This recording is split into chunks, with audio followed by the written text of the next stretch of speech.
Sifter for the ear. News, interviews, reviews, cinema, TV, streaming. Action. Hi, y'all. This is Jerry Williams, a.k.a. TV Jerry.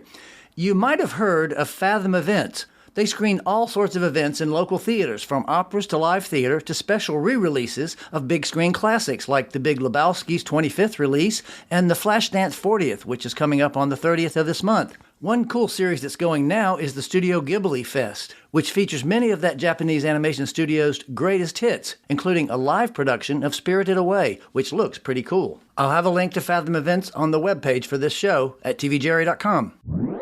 In August 2009, John Heidel and his wife Christina opened the Goochland Drive-In Theater.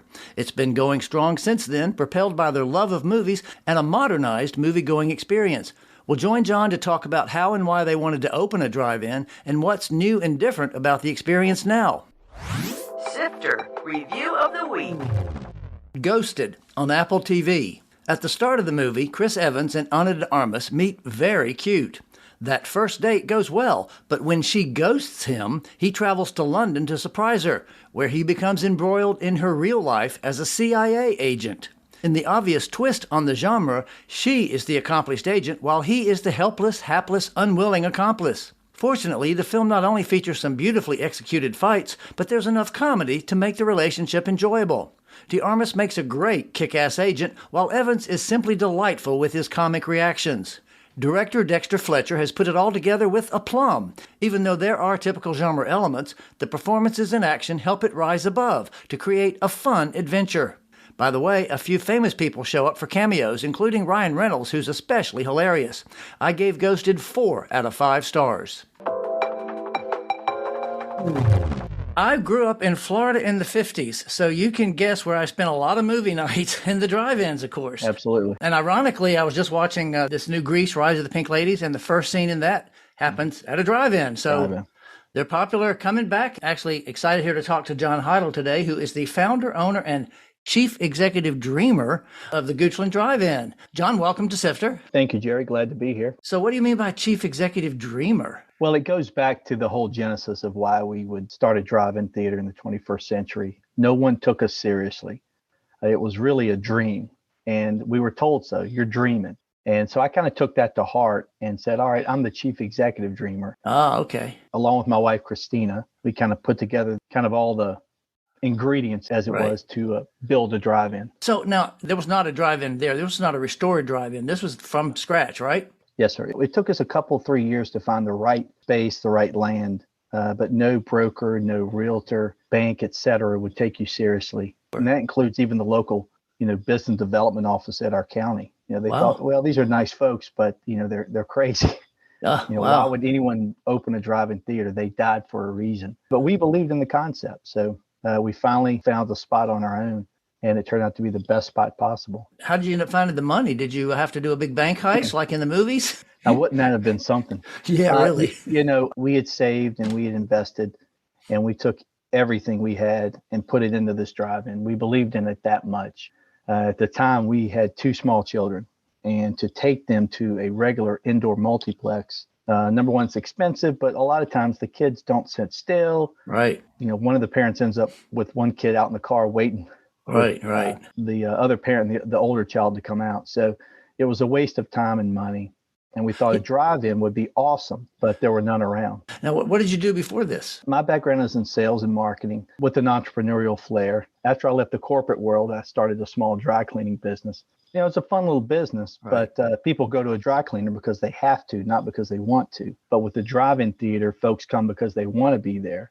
And, if you don't like the movie that week, it's okay. There'll be new movies next week. So now I haven't been out there yet, but back in my day, you had the big clunky speakers you had to hang on the window. I'm sure that's gone. What else is new and different about a drive-in experience in the 21st century? The sound is now broadcast through FM radio. Right. And they actually started that back in the 80s as these speaker companies had died off. Yeah, I remember that. So the sound quality is incredible. This is super clear sound through your car radio or your portable radio. Also, the projection is strictly digital. When we started in 2009, we were using 35 millimeter film. We upgraded to digital in 2013. Besides the technical side of things, the feel of the drive-in, we still keep it retro. And folks, I think that's what resonates with folks. It's when they come out there, they're unplugging from the other modern world. Right, right. And I think that's what's really resonated. Do you by any chance still have the little trailers that let's all go to the lobby. Let's all go to the lobby. Let's all go to the lobby to get ourselves a treat. Well, you know what I'm talking about, those old Right. Yeah. So we have something we call our pre-show, and it's a mix of old commercials and maybe an old cartoon, maybe music video from the 80s or 70s or something like that. It's extremely popular. It changes all the time. And who puts that together? I do. Oh, cool. Okay. It started off just as a lark. I wanted to throw up a few things that I enjoyed seeing as a kid. And the feedback was strong, so we just kept doing it. And Great. we do it before every show. So I guess this probably doesn't happen much anymore because cars are more advanced, but do you have an extra pair of jumper cables in case somebody's battery does run down from the radio? yeah, that's a big common question is, hey, what if my car battery dies? Right. Well, we've got jump boxes. We started out doing jumper cables, but that got to be a little cumbersome with driving a car over and whatnot. You know, one night you may have only one car that needs a jump. Some nights you may have 5 cars or more, but we're always there with the jump start. We use these little jump boxes and we get folks going. Nobody's ever camped out or gotten stranded. So there's no little wake up little Susie moments at the drive-in. We make sure that everybody's taken care of. And listen to you with your 50s reference, the Everly Brothers there. Wake up, little Susie, wake up. We've both been sound asleep. Wake up, little Susie, and weep. The movie's over, it's 4 o'clock, and we're in trouble deep. Hey, it's a classic drive-in song for sure. Oh, So, there you go. Now, I do know you have a main screen and you have the Grove. What are those options? okay, the main screen's our original screen. That's what you think of when you go to a drive-in. It's the traditional setup. And we built that in 2009. The Grove was a concept I was playing around with in my head for a few years. We had an extra part of land that wasn't big enough to do a full-on giant screen with a giant parking lot. So it's kind of a hybrid system. It's the only one like it in the world that we know of, but it's partially has cars where you can sit and get that traditional experience. And then there's a manicured lawn with in-ground speakers where folks bring lawn chairs and plop down and enjoy the show that way. So it's been more popular than we could have imagined. So we're grateful for that. But, you know, the drive-ins, it's a labor of love. Yeah, sure. You know, when I was getting into it, you couldn't get really any information about drive-ins. And there were a few folks that really wanted to talk to you about it. I was fortunate enough to come across a couple, I hate to use the term, you know, old timers, but that's really what they were. Right. And they were just genuine good guys that loved the industry. And they said, are you looking to get rich? And I said, well, that would be wonderful. And they said, well, son, you're probably looking in the wrong business. Right. But they said, if you take care of your customers and you get a good group of employees, you know, you can make a decent living. And I took that to heart. But, you know, my wife's an accountant by background, and I'm an entrepreneur / businessman by background. So we really wanted to take this to the next level if possible. And so far, I can tell you we've been very pleased with the outcome. So that means you've had good crowds come in. Yes, sir. Yes, Great, sir. great. But again, it's old-fashioned. It's old-fashioned service. I mean, you can see a movie anywhere today. Sure. But I think people come back for the experience. And, you know, we really care about what we do. Yeah, and I think that shows. And I guess obviously with kids, that's the logical place for it because you know, it's easier to bring 2 or 3 screaming kids. You know, it's funny. I remember way back in the day, and I think the old Capitol Theater on Broad Street had it. They actually had crying rooms. Back in the very back of the theater, they had a big wall with a window in it, and you could take the crying babies in there. Well, I tell you, that was an idea ahead of its time. Yeah. And I don't think a lot of other theaters followed suit.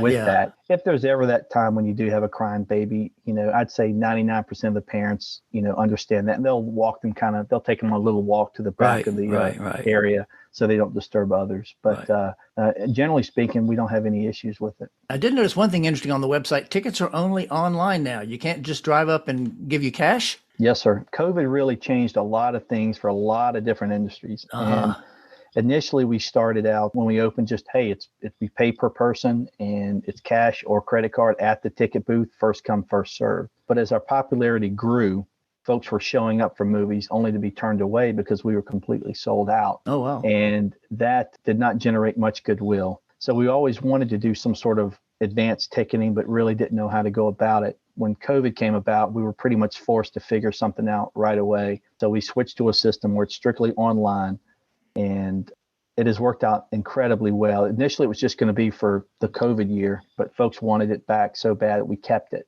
And now it ensures that whoever shows up, they've already gotten their ticket, they're getting in. So it's worked out really well. So that's another modern twist, I guess, we've done in the past few years. How far have you had people come from? As far as we know, we've had them from all 50 states. Wow. I don't think if they've come from Alaska just to come to the Goochland Drive-In, but they've been on a tour or something of the lower 48.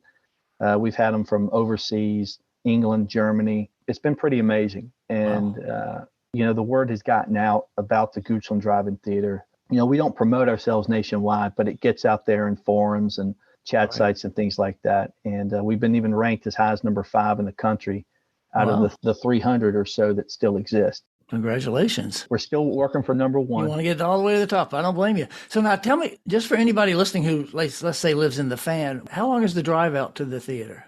Well, you just hop on 64. You take it down to exit 152 in Haydensville. I'd say, you're looking at under 30 minutes, depending on, the traffic once you get up to 64. We're right off the exit. So it's easy to get there. Oh, definitely. Yeah, that was part of the whole mission. Make it easy to get, make it affordable, but make it easy to get to. So you're not navigating any back roads or anything. You get off the highway exit, you go a quarter mile, there we are. What do you do to keep people from peeking over the fence, or is it designed in such a way that people can't see the show without getting in? A drive-in theater, one thing that kills the experience is ambient lighting, noise. Right. We're surrounded by a thicket of thick woods with thorns and stickers, and to try to get through that, someone's really going to want to see the movie. Just come off a couple bucks, folks. It'd be easier, right? Absolutely. So really, there's not really any of that with the Gooch, and we're so, isolated in that way, which has been nice. So, a lot of the drive-ins that started out what used to be on the edge of town, now they've been encroached upon by, suburbia. Yeah. And, it's affected their, the quality of the shows that they may have had, 50 years ago. So, but they're still, a lot of them are still plugging. It's interesting, because one of my podcasts a couple months ago with Joe Masher, who's the COO of Movieland, because they had talked about putting a drive-in in, and they were going to do it. And I kept saying, you're right by that railroad track. That's going to be really obnoxious when the trains go by. They ended up not doing it, obviously, but it was interesting that they were considering that a while back. That family, that company is a top-notch company. What they've done and the way they run their operation, it's top-notch as far as indoor theaters go. And I'd heard news about them trying to do a drive-in theater, but I had the same concerns, about the lighting and the noise. Right. So you show double features and single features? How does that work out? Double features you'll find on Friday and Saturday nights. And then if we're open during weeknights, during the summer or, for special holidays, we'll do single features on those nights because folks still have to get up in the morning on a weekday. Right. So everything is pretty much PG-13? PG through R. We try to stay mainstream. We don't get too racy. 10 years ago, I think we played Magic Mike, the original one, Right, but other than that, that's about as racy as we've gotten. Oh, wow. Okay. We find that our core audience are the families, groups of friends that just want to come out for, an innocuous, fun evening that, that's cheap. So, the value of a drive-in, the experience of it, you can bring your pet. It's just an all-around thing. We did not invent the concept. I did not invent the concept, but, we just kind of took what we learned and we kind of honed it and smoothed it out for a 21st century audience. And, we're always learning. We're always trying to do better, but so far, folks really seem to dig it. What happens if it rains? Rain or shine, the show goes on. Oh, does it? Oh, cool. Okay. That's been the case for drive-ins for decades. I can tell you that when we first started out, for first few years, if it was going to rain, we would cancel the show. Right. And then lo and behold, it wouldn't rain a drop. And we missed out on a whole night of, revenue, and folks missed out on a night of a good time. So we said, you know what, we're going to stay open, rain or shine. And like all the other drive-ins have done. And most of the time, the rains doesn't even appear. Last Thursday night was a prime example, 95% chance of thunderstorms. We got a little bit of drizzle for when we first opened. And other than that, it was a beautiful night. So rain or shine, always a good time. That's a smart way to do it too, because I've seen that happen. Last weekend, it was supposed to be sunny and it was raining. So it happens. Do you have any special programs that you plan from time to time, or is it strictly just first run movies and second run movies? Seeing a double feature of first run movies, incredible value. Folks get a lot of bang for their buck. But we started, periodically doing retro shows, throwing up Smokey and the Bandit, Grease, even going further back, to some old Alfred Hitchcock movies, some old horror movies from the 30s and 40s around Halloween. So those have been extremely well received. And folks encourage us to show more of those, because if you think about it, seeing a classic movie on the TV, a lot of generations, they've grown up doing that. But when you experience it on a giant screen, you really get the full impact of what the filmmakers were trying to convey. And I think that's what's really cool about the opportunity to show retro movies. As long as we can get the studios to, agree to release it, which usually we can, thankfully. It's been great. So they will allow you to, like you running first run movies when they're just coming out too. People don't have to wait 3 or 4 weeks to see the hits. No, sir. Super Mario Brothers just premiered last Wednesday. We were open for that on Wednesday because a lot of the school systems were off on spring break. Right. Normally this time of year, we would just be weekends, but for that, we had to open. And it's become the biggest box office record-breaking movie of all time for an animated movie. So we were glad to get it. When the Marvel movies come, we get those the day they come out. Great, good. Very rarely are we turned away, but we've got a good fan base, and a lot of folks just they try us out just out of curiosity, and they find out, wow, this was actually pretty cool. Let's go back. So it's a simple formula. Just have a good product, have a good staff, take care of your customers, and throw in a bunch of care. And, the machine will start to roll and work. It's part art and part science all together, but, we're still, we enjoy it. And when it stops being fun, I guess I'll stop doing this. So. Right. Do the concessionaires and people wear campy 50s outfits, or are they just wearing basic polos? For our Grease nights, everyone got dressed up for that. But in some of our theme nights, you'll see the crew get dressed up, which we encourage. Mainly, it's just a cool little Goochland Drive-In Theater T-shirt, a hat. We offer, sweatshirts and things on the colder nights, but we try to keep it just comfortable and loose. They are busy in there. They are hustling. Right. And we want them to be cool and comfortable. No polos, no little paper hats or anything like that. little smocks. We don't do that. But, it's funny when you mention that, if you see pictures of, drive-in workers way back when, they were wearing bow ties and, little striped outfits and things like that. And I imagine even on a hot night, because we know how warm it can get, especially if you're jumping around in a snack bar, It gets very hot. I can only imagine back then those folks had to be, quite uncomfortable wearing those long sleeves and the bow ties and whatnot. So. But they were used to it, I guess. So they just did. Yeah, I suppose more formal time. Yeah. So when you get a night off from the drive-in, what do you like to watch at home? Well, that's a good question. I'm a old soul, so I enjoy watching old movies, old TV shows. To me, the classic stuff. It's funny how much of it is dated, but it's also funny how good it actually is and how some of it really holds up to this day. I've introduced my children, who are now 20 and 19, to a lot of those old shows that I grew up watching. Let me make sure you say old shows. You're talking like maybe 30s, 40s, and 50s type stuff, or are you talking 60s, 70s, 80s? Movies, can run all the way back to the 30s, but in terms of television programs, we're talking, the 50s on up. But I enjoy all that, and I wish a lot of the younger people would, check out some of these shows. I know TV's kind of a dying art form. A lot of these kids don't even have TVs and watch a TV show like we used to watch. Right. Everything is just on their phones, or it's on demand. And there's something to be, I guess, said for that convenience. I suppose when we were young, we would love to have had something like that. But sure. Don't you remember the excitement of just waiting for that favorite show to come on? Absolutely. Now you just binge them all overnight. Yeah. Yeah, unbelievable, isn't it? So, although, actually some of the main shows, like HBO especially, they're starting to drop them out once a week, like the old days. So you still have to sit around. And some people complain because they're spoiled because they wanted to just sit and binge it and have it over with. But I like it. Watch a whole season in like 3 days. I guess that has its merits, but I like just knowing, okay, hey, my show's coming on this time this week. But again, I'm from a different generation than these guys. So what would be one of your two favorite movies, period films? Period films. Well, if you go back to the 30s, Wuthering Heights from 1939, Wizard of Oz and Gone with the Wind got most of the 1939. the Yeah, press. right. They got most of the press from that year. That's a classic movie.